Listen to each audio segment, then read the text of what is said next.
Bienvenue dans cette nouvelle vidéo sur le thème sport. Et on va parler de ce qu'on appelle la pression. Regardons une petite vidéo.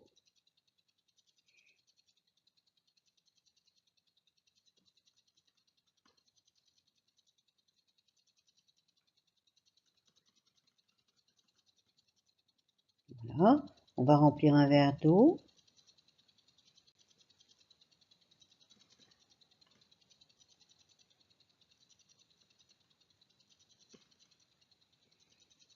Sur ce verre d'eau, on met un petit film plastique. Et regardez ce qu'on fait. On retourne le verre. Et il n'y a rien qui coule. Là, on va essayer d'expliquer pourquoi ça se passe comme ça.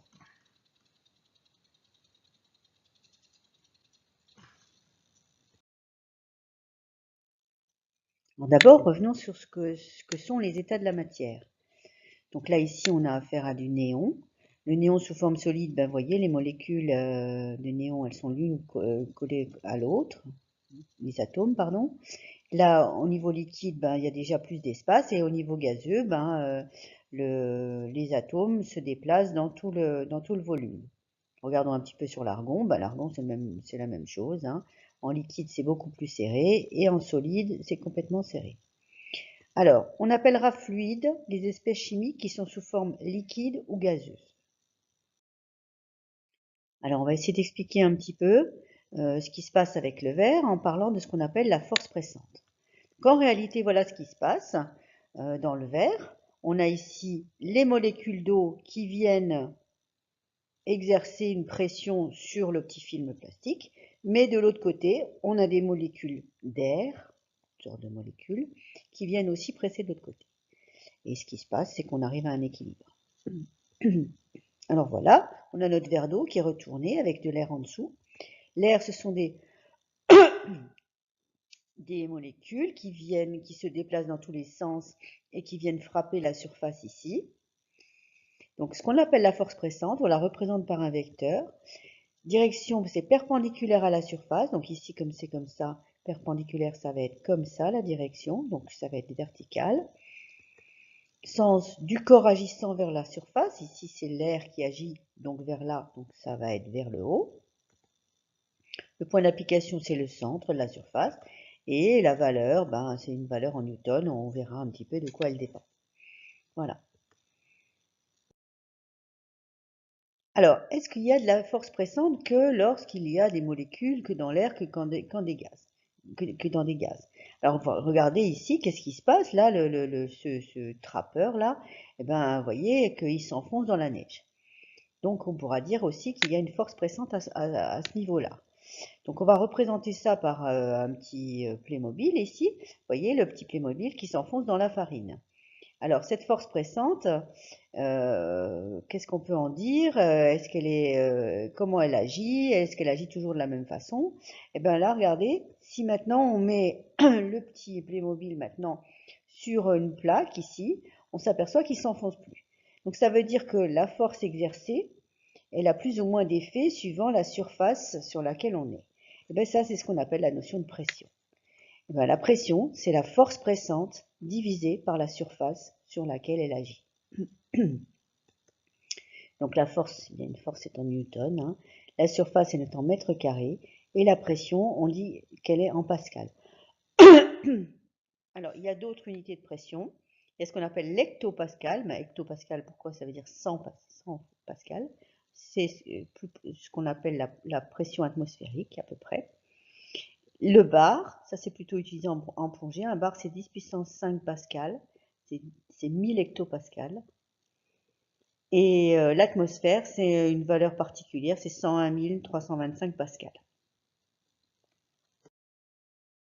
Alors, comment mesure-t-on la pression? Ben, on a soit des baromètres pour mesurer la pression atmosphérique, vous pouvez en avoir même chez vous, soit on a ce qu'on appelle des manomètres, et les manomètres, ça mesure la pression dans un fluide, dans une conduite, dans une bonbonne, etc. Alors, on a parlé tout à l'heure de pression atmosphérique. Alors, c'est quoi? C'est la pression qu'exerce l'atmosphère. Donc, au niveau de la mer, à latitude 0 mètre, on a une pression qui est de 1,013 10 puissance 5 pascal, c'est 1013 hectopascal, c'est 1,013 bar, c'est ce qu'on appelle une atmosphère. Et par exemple, au sommet de l'Everest, alors à ce moment-là, on s'éloigne de plus en plus vers l'atmosphère. La pression atmosphérique est beaucoup plus faible. L'air est raréfié. Et donc ici, on aurait à 0,315 à peu près. Alors, quelles sont les lois relatives au gaz? Alors, on a la loi d'Avogadro-Ampère. On en a déjà un peu parlé. C'est pour une pression et une température donnée, un nombre donné de molécules occupe un volume indépendant de la nature du gaz. Donc, c'est ce qu'on appelait le volume molaire.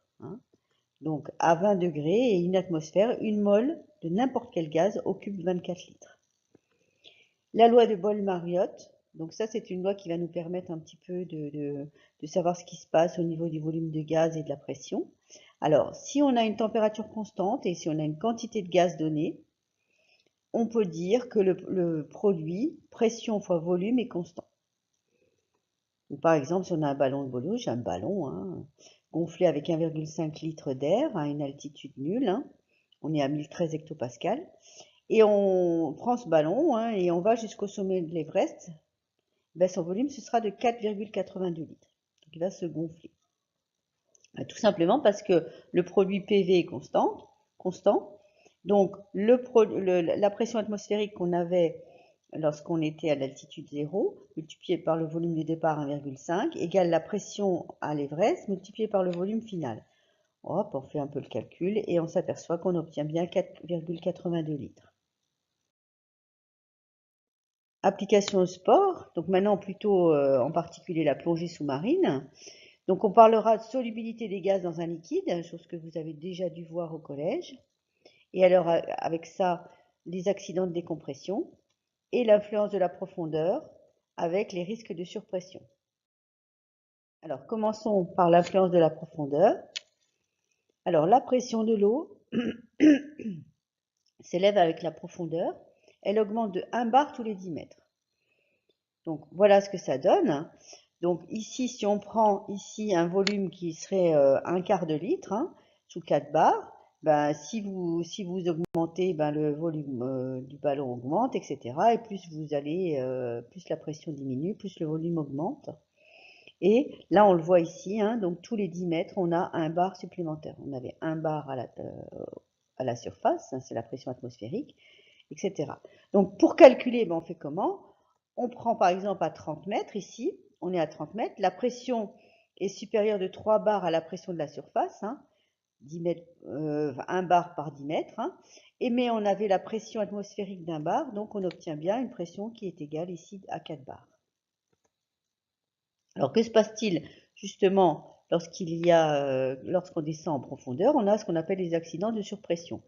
Donc lorsqu'on remonte, il ne faut surtout pas bloquer sa respiration, parce que sinon, la pression diminuant, le volume d'air dans les organes augmente et on risque des ruptures de tissus dans les tympans, etc. Vous voyez bien ce ballon, lorsque vous remontez, il prend un volume beaucoup plus grand. Alors, la solubilité des gaz dans un liquide. À température constante, la solubilité d'un gaz augmente avec la pression. Donc, on risque ce qu'on appelle des accidents de décompression. Lorsqu'on descend, la pression augmente, la solubilité des deux gaz principaux de l'air, c'est-à-dire le dioxygène, le diazote, augmente. Donc ces gaz sont plus solubles dans les liquides, dans le sang. Mais lorsqu'on remonte, si on remonte trop vite, on n'a pas le temps d'éliminer. Le O2 s'élimine assez facilement dans les poumons, mais le diazote, le problème du diazote, c'est qu'il ne va plus être soluble dans le sang, et s'il est plus soluble dans le sang, ben, il va faire des bulles. Et des bulles dans le sang, c'est pas très bien. Donc ça risque de poser problème dans vos vaisseaux et de vous faire ce qu'on appelle un caillot. Alors que faut-il retenir? La force pressante F est l'action mécanique du contact qu'exerce un solide, un liquide ou un gaz sur la surface d'un corps. On représente cette force par un vecteur de direction perpendiculaire à la surface, sens du corps agissant vers la surface, du point d'application le centre de la surface et l'intensité, c'est une certaine valeur qui dépend de la force qui s'exerce. La pression, c'est la force pressante par unité de surface. Donc elle est définie par la force divisée par la surface. Donc il faut quand même bien remarquer que plus la force est importante, plus la pression est grande, hein, c'est-à-dire plus vous appuyez, plus vous faites de la pression. Sauf que si vous augmentez ici la valeur de la surface, c'est ce qu'on a fait en mettant le carton sous les pieds du Playmobil, et bien vous diminuez la pression.